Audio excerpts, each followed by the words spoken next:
Yo, salut à tous, c'est Locan et bienvenue dans cette vidéo de bonne résolution qu'on va essayer de faire efficace puisque c'est juste la deuxième fois que je la tourne et qu'à chaque fois je parle un petit peu trop parce que c'est un petit peu comme ça que je fonctionne.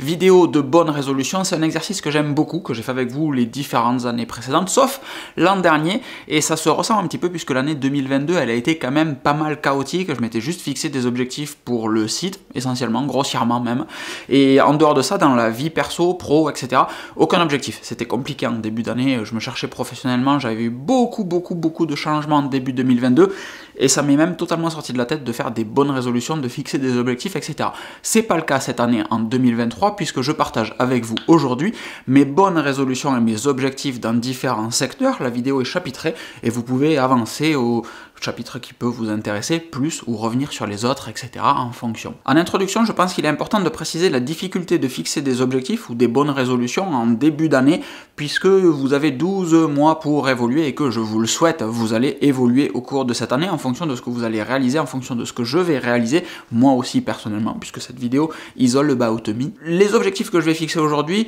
seront peut-être pas des objectifs que j'aurai toujours envie de tenir durant l'été, en mars peut-être même. J'ai des objectifs de sport que peut-être je vais dépasser très rapidement et je vais me fixer d'autres objectifs pour un petit peu plus tard, ou tout simplement je vais me fixer des objectifs qui sont trop ambitieux aujourd'hui. Par exemple, j'ai de la course à pied mais aussi du crossfit et de l'haltérophilie, et ça se mélange pas super bien ensemble tout ça, donc peut-être que je vais fixer des objectifs plus ambitieux à un moment, en réduire d'autres, etc., de la randonnée qui va arriver, qui va partir, bref, on change, on évolue, et en fonction de tout ça, les objectifs évoluent aussi. Alors ça veut pas dire que on change d'avis, ça veut juste dire qu'on s'adapte à ce que la vie nous jette. La vie, c'était beau. Et ma première bonne résolution, c'est d'arrêter ces jeux de mots laids. Bon, ok. Et deuxième petit détail important dans l'introduction, c'est que j'ai quitté l'application Rappel pour passer sur l'application Things, que je vous conseille, parce que réellement elle est très bien, et qui va me permettre d'organiser et de structurer justement tous ces objectifs durant l'année 2023. Donc on va sûrement faire des petites vidéos sur l'application Things, peut-être une vidéo globale de présentation de l'application Things, des petites vidéos de tweak, etc.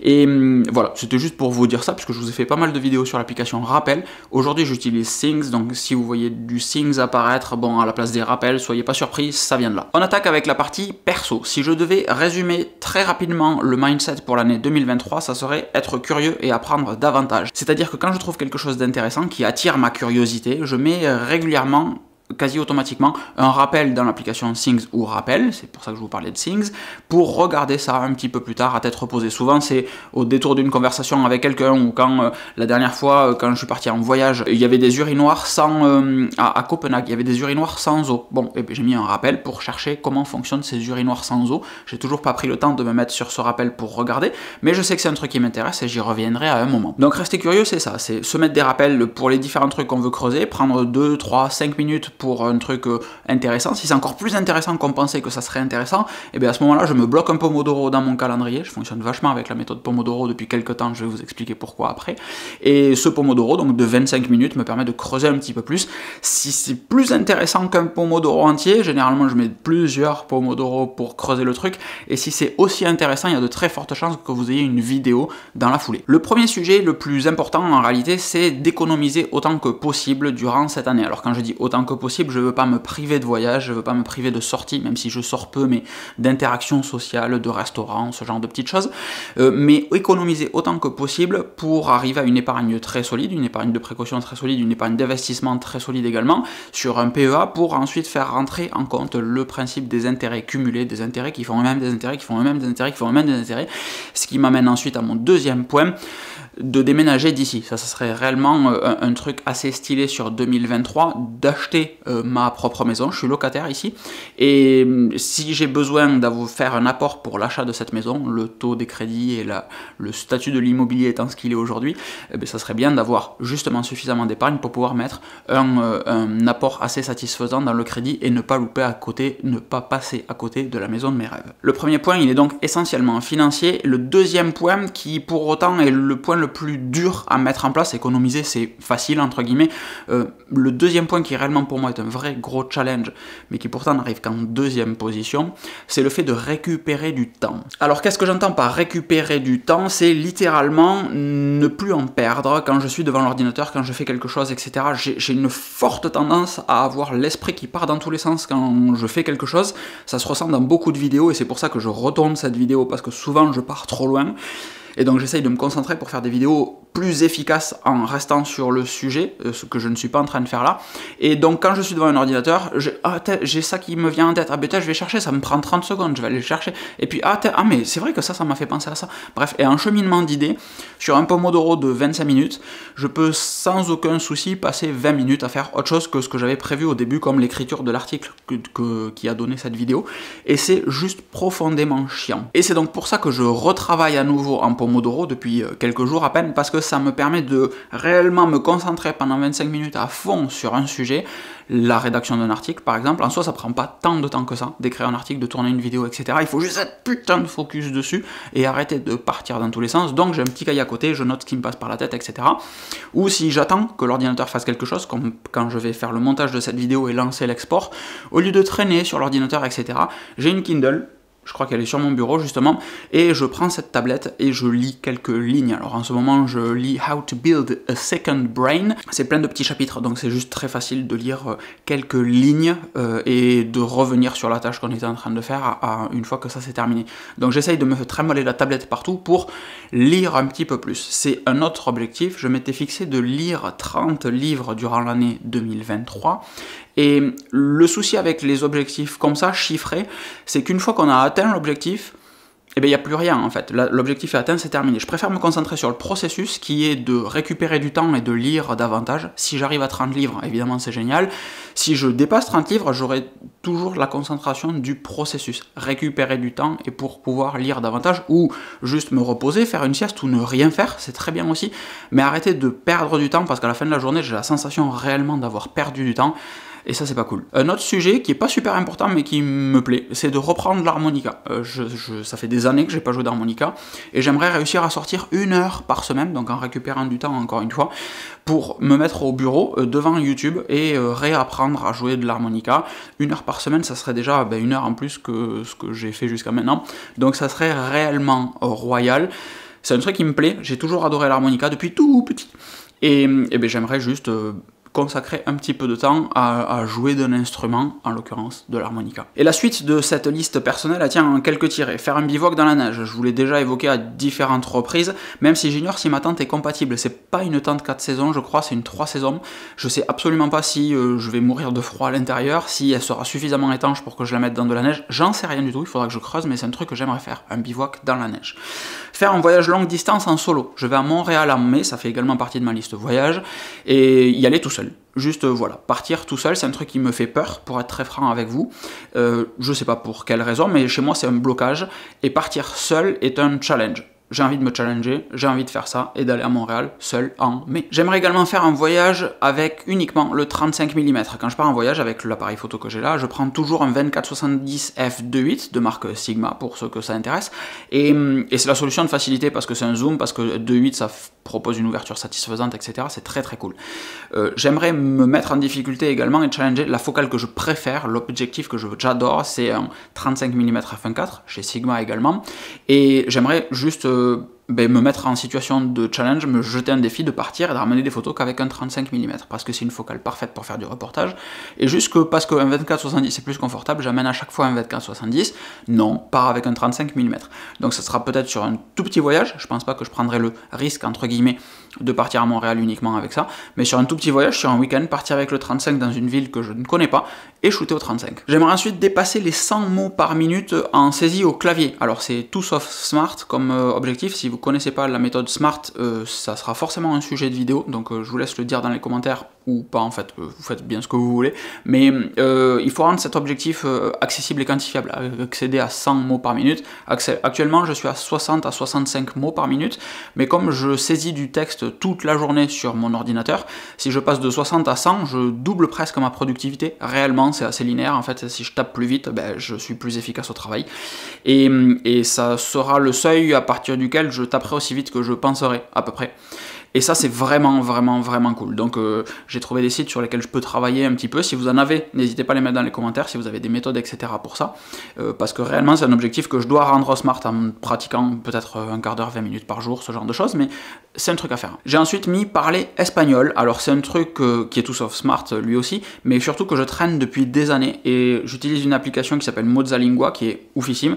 Mais j'arrive juste pas à tenir sur 3 semaines, 1 mois, 2 mois, de lancer cette application 5 minutes par jour pour apprendre 5 à 10 mots par jour, parce que c'est juste, ça a jamais été réellement un truc qui me passionne et ma priorité. Je sais que ça serait cool, la finalité de parler espagnol me fait kiffer, le processus d'apprendre à parler espagnol me fait profondément chier, pour être très franc. Et le dernier, réduire ma consommation d'alcool. Alors depuis plusieurs semaines c'est cool, mais j'avais une habitude, une mauvaise habitude, depuis plusieurs années, de me jeter un petit whisky de temps en temps en étant à la maison, etc. Donc 3 à 4 fois par semaine quand même, un petit verre de whisky, jamais me mettre une murge, mais boire un petit verre de whisky.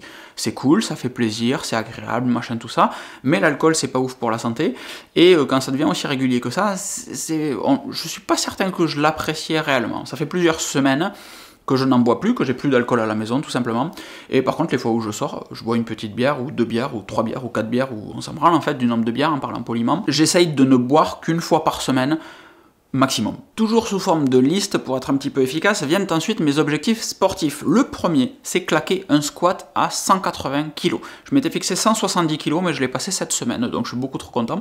180 kg début février, je suis sur un cycle de force qui m'amène à début février, claquer un gros maxi. 170 aujourd'hui, je pense que les 180 sont réellement atteignables, pour être très franc, même mi-janvier, fin janvier. Début février, c'est la target, etc. Ensuite, claquer un gros clean, un épaulé donc, amener la barre aux épaules à 130 kg, c'était ce que je m'étais fixé après ma session de squat, ma session de force de squat. Mais pareil, si j'ai un 180 en squat, j'aurai plus qu'un 130 en clean, normalement, en théorie, et peut-être que ça se transformera en 140 kg. Ensuite, il faudrait que je gagne en mobilité pour avoir une technique d'arraché correcte, parce que d'un point de vue mobilité d'épaule, c'est pas ouf. Encore, je me suis vachement amélioré. Juste ça, dans le plan là, clac, ça, je pouvais pas le faire avant. Donc je me suis quand même bien amélioré, c'est très très cool. Gagner en mobilité pour avoir une technique d'arraché correcte, avec des guillemets corrects, un truc qui touche pas partout, qui rebondit pas, qui monte à peu près droit, ça sera cool. Et réaliser du coup après un arraché à plus de 100 kg. J'aimerais bien avoir un arraché à 3 chiffres avec la force que j'ai sur tous les autres exos, ça serait cohérent que j'ai un arraché à plus de 100 kg. Courir un 5 km à moins de 25 minutes, un 10 km à moins de 50 minutes et un semi-marathon à moins de 2 heures, c'est que des temps que j'ai déjà fait. Sauf que je faisais pas 92 kg comme aujourd'hui et que du coup ça devient un réel challenge.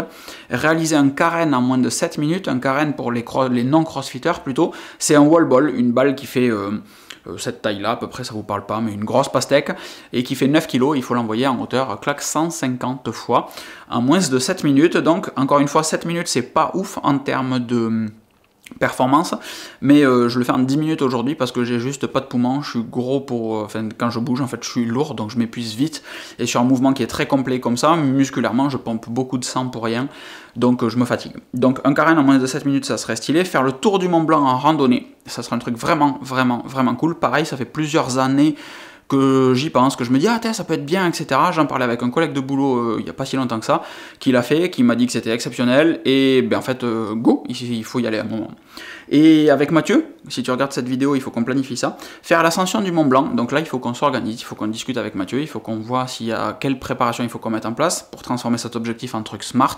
Évidemment de mon côté il y aura des randonnées, 2 randos par mois, je trouve que c'est pas mal, et j'aimerais bien faire pas mal de randonnées raquettes durant cet hiver avant d'attaquer les randonnées d'été en été. Après on a les projets de voyage, alors c'est plus des projets encore une fois que des bonnes résolutions ou des objectifs. J'ai prévu un week-end à Madrid, le week-end du 15 janvier.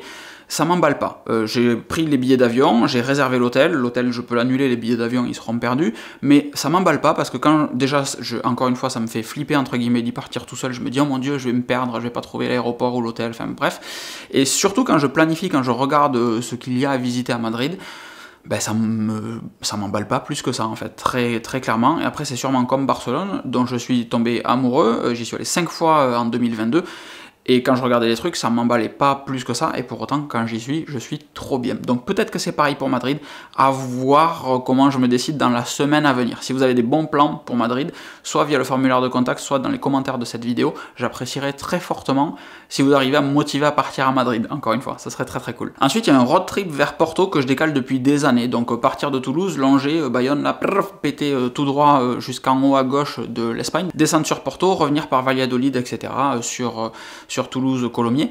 Mais c'est un truc que je décale depuis des années parce que j'attends à chaque fois qu'un pote soit dispo pour le faire avec moi. Merde, au bout d'un moment, s'il faut y aller tout seul, j'irai tout seul. Ça, je pense que je le ferai mi-mars. Ensuite, on a évidemment en mai Montréal, dont je vous ai parlé tout à l'heure, qui me permettra de checker le voyage en solo et Montréal. Et en fonction de plein de choses, en septembre, soit faire la Californie, mais la Californie, j'aimerais bien le faire sur 3 semaines en mode craquage, pour être très franc, donc c'est un gros budget, etc. Et ça s'y adapte, ça s'y prête pas trop là, donc ça sera sûrement l'année d'après. Donc soit que San Francisco ou que Los Angeles, mais pareil, y aller ponctuellement pour ensuite y revenir l'année d'après, je vois pas trop l'intérêt.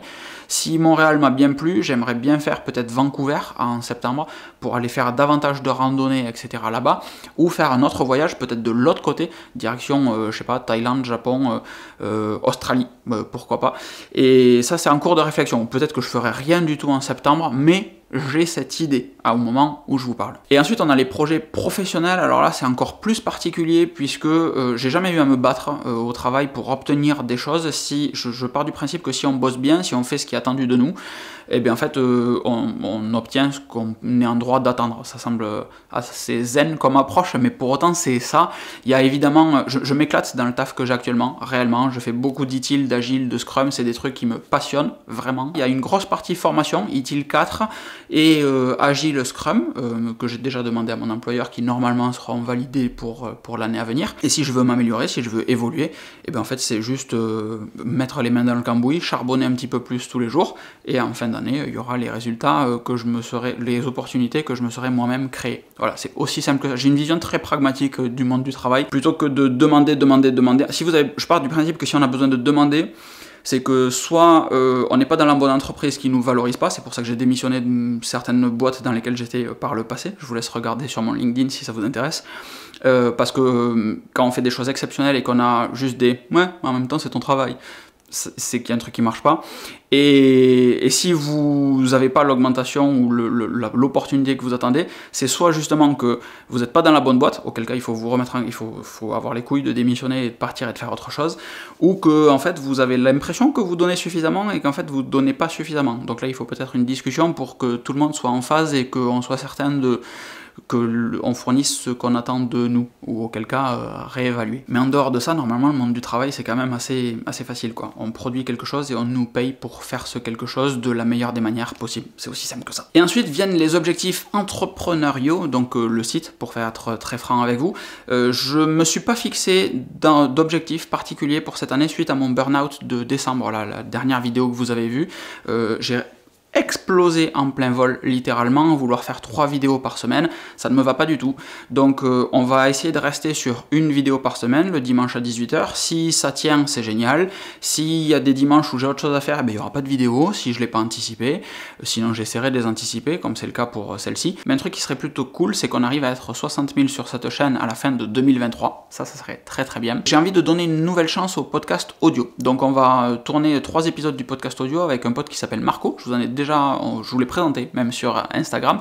On commence à vous poser des petites questions sur nos stories Instagram pour qu'on ait matière et un petit peu de statistiques pour étayer notre prochain podcast audio qui aura lieu la semaine prochaine. Donc ça sera le 7, 8, un truc comme ça, le week-end prochain quoi. Et à la suite de ces 3 épisodes de podcast audio, on fera un bilan, déjà nous, savoir si on est compatible, si ça se passe bien, si ça satisfait nos attentes, si on trouve le temps de faire ça, si on a l'impression de faire quelque chose de bien ou pas. Et on attendra aussi vos retours à vous. Vos retours seront super importants durant cette phase de test, là, 1 mois et demi qui nous amène jusqu'à mi-février. Vos retours seront super importants dans le podcast audio pour savoir si ce qu'on propose vous intéresse. Alors on ne fera pas, comme je faisais jusqu'à maintenant, des revues de presse où on aborde plein de sujets mais on n'en creuse aucun. Là, l'idée, c'est justement de creuser un sujet spécifique par podcast audio, d'aller aussi loin qu'on peut dans le sujet pour que déjà ça soit intéressant pour vous. Au moment où vous cliquez sur un épisode, vous avez le titre et vous savez de quoi on va parler, que ça soit plus facilement partageable aussi. Si on parle d'une seule chose sur un sujet, si vous connaissez quelqu'un que ça peut intéresser, le partage il est plus simple en mode hey tiens, il y a ce podcast en particulier qui était cool. Ça peut partir dans tous les sens, on a les mêmes centres d'intérêt à peu près, donc peut-être qu'on parlera de finance, peut-être qu'on parlera de développement personnel, peut-être qu'on parlera d'informatique, peut-être qu'on parlera de sport, puisqu'on crossfit tous les deux. Ça peut partir réellement dans tous les sens, mais encore une fois, chaque épisode sera spécifique à un sujet. Donc si le sujet vous intéresse pas, en fait vous pouvez commencer à l'écouter. Si ça vous plaît pas, vous savez que tout le reste du podcast c'est sur ça et vous n'avez pas à attendre la 18e minute parce qu'on va parler 30 secondes d'Elon Musk par exemple et de Tesla. Et moi qui voulais faire une vidéo très rapide, je me rends compte qu'on est déjà presque à 20 minutes de vidéo, peut-être déjà à 20 minutes de vidéo, puisque j'ai aucune idée de ce que ça donnera après le montage. Si vous avez des bonnes résolutions, que vous voulez les partager avec nous, n'hésitez pas à les mettre dans les commentaires de cette vidéo. Quand je dis avec nous, pourquoi? Parce que le podcast audio, le premier épisode, c'est pourquoi se fixer des bonnes résolutions et comment les tenir. Ça nous semble adapté à la période de l'année qui est celle-ci. Donc moi je vous partage mes bonnes résolutions aujourd'hui. Sur Instagram, encore une fois, en story, je vous fais des petits sondages là un petit peu jusqu'au week-end prochain pour avoir de la data. Si vous ne me suivez pas sur Instagram, vous pouvez y venir. Et on va modifier un petit peu. Elle va être plus cool en 2023, cette chaîne. L'idée c'est de durer et pas de faire des petits sprints comme j'ai l'habitude de faire, mais réellement de trouver un rythme qui est cool et d'échanger ensemble de manière un petit peu plus qualitative. Voilà. Donc je me cherche encore un petit peu, mais on va faire des trucs bien. Promis. Je vous fais des grosses bises, je vous souhaite une excellente journée, fin de journée, un très bon début d'année, plein de belles choses à vous, plein de belles choses à moi aussi, si vous pouvez me le souhaiter, c'est très très cool. Et je vous fais des bises, à très vite, ciao ciao.